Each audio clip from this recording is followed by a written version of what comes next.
네, 9월 5일 목요일 기도를 돕는 그 사랑 매일 묵상. 오늘은 시편 69편 1절에서 6절입니다.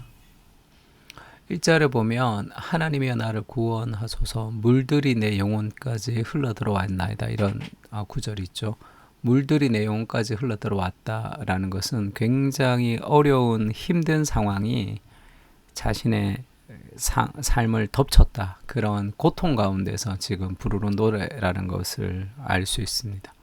오늘은 물들이 내 영혼까지 흘러 들어왔나이다 라는 제목으로 좀 말씀을 나누려고 합니다. 지금 이 상황들을 보면 어떤 중상모략 같은 억울한 오해, 그러니까 다른 사람들이 자신을 비난하는 그런 상황 속에서 너무 힘들어하는 모습을 볼 수 있습니다. 우리가 삶이 힘들고 스트레스가 많은 거는 주로 대인관계 때문이죠. 다른 사람의 행동, 다른 사람과의 말, 다른 사람과의 관계를 통해서 우리가 굉장히 힘든 상황 속에서 이렇게 어려워할 때가 많습니다. 그게 타락한 인간의 본성과 같은 거죠. 하나님과 단절이 되고 자기 자신과의 속박이 된 인간은 필연적으로 다른 사람과의 갈등을 겪을 수밖에 없습니다.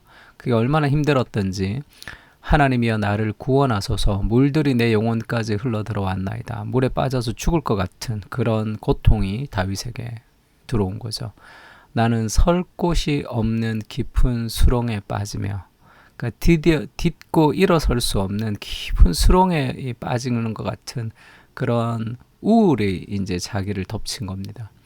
깊은 물에 들어가니 큰 물이 내게 넘치나이다. 큰 물 속에 이렇게 빠지고 깊은 수렁에 빠져서 그냥 바다 속에 이렇게 깊이 잠기는 것 같은 그런 숨 쉴 수 없이 자유롭지 못한 그런 고통의 상황을 얘기하죠. 내가 부르짖음으로 피곤하여 나의 목이 마르며 나의 하나님을 바라서 나의 눈이 쇠하였나이다. 계속 기도해서 목이 말라버렸고 그 하나님을 계속 간절히 찾아서 눈이 쇠할 정도로 그렇게 구원을 갈망했다. 까닭 없이 나를 미워하는 자가 나의 머리털보다 많고 부당하게 나의 원수가 되어 나를 끊으려 하는 자가 강하였으니 내가 빼앗지 아니한 것도 물어주게 되었나이다. 그러니까 나를 까닭 없이 그렇게 오해 가운데 밀어놓고 나를 힘들게 하는 사람들이 머리털보다 더 많은 그런 세상입니다. 자신의 이익을 위해서 살아가는 세상 속에서는 늘 이런 일들이 있게 돼 있죠. 또 부당하게 나의 원수가 되어서 나를 끊으려고 하는데 그 사람이 나보다 더 강해요.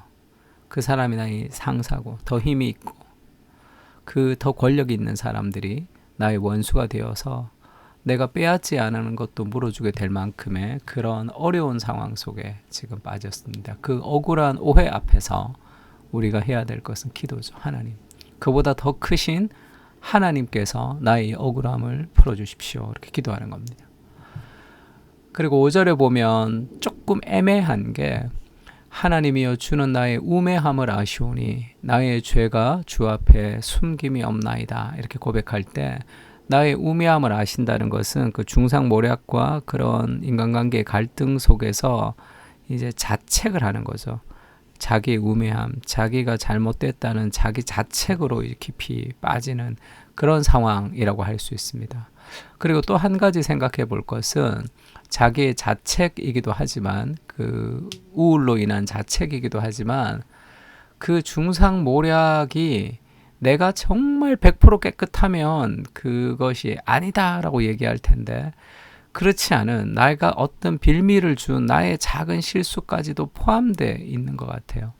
그래서 내가 훔치지 않은 것, 그것까지 내가 물어주게 되었다. 그렇게 이제 고백하죠. 빼앗지 아니한 것도 물어주게 되었다 하니까 무언가 내가 빼앗은 것이 조금 있고 그것보다 더한 어떤 고통이 나한테 이제 밀려왔다. 그런 상황입니다.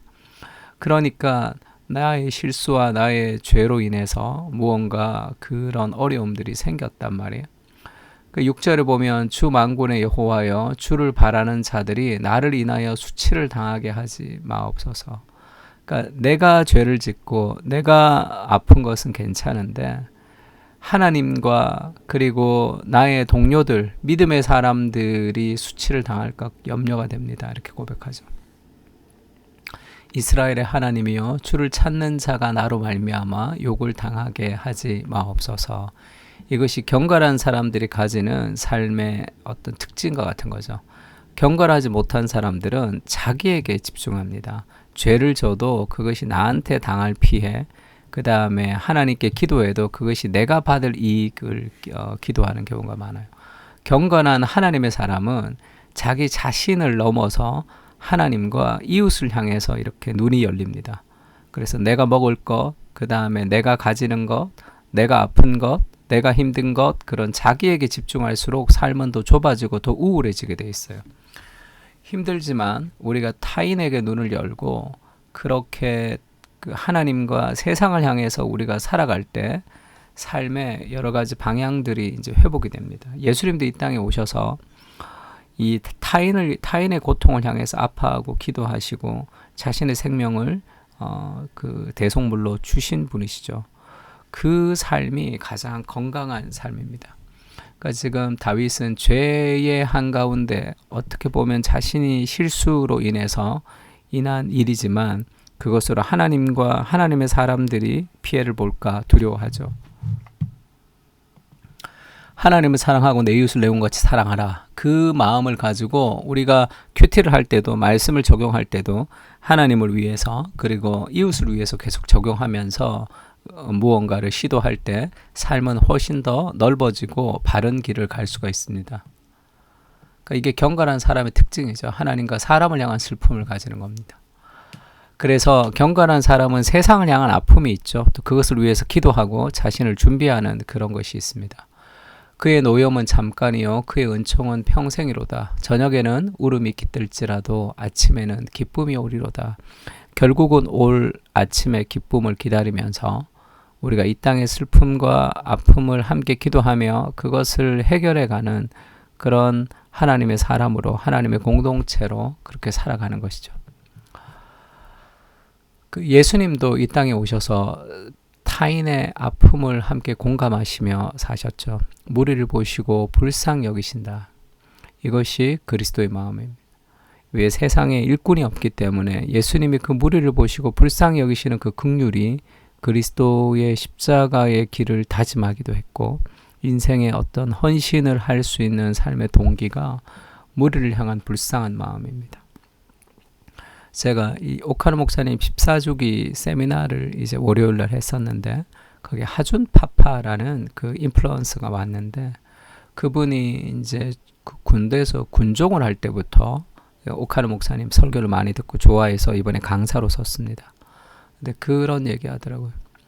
자기가 너무 찌질하고 자기가 아무것도 없고 돈도 없고 그런 젊은 시절인데 오카노 목사님 설교를 들으면서 평신도 내가 그냥 교회에 가만히 있어야 되는, 예배만 드려야 되는 존재가 아니라 세상의 소명자라는 확신을 가지면서 그렇게 사는 것이 정말로 멋있겠다라는 삶을 가지면서 세상을 향해서, 사람을 향해서 어떻게 살아갈 수 있을지를 고민하면서 그것이 자기를 이끌었다, 그런 얘기를 하더라고요.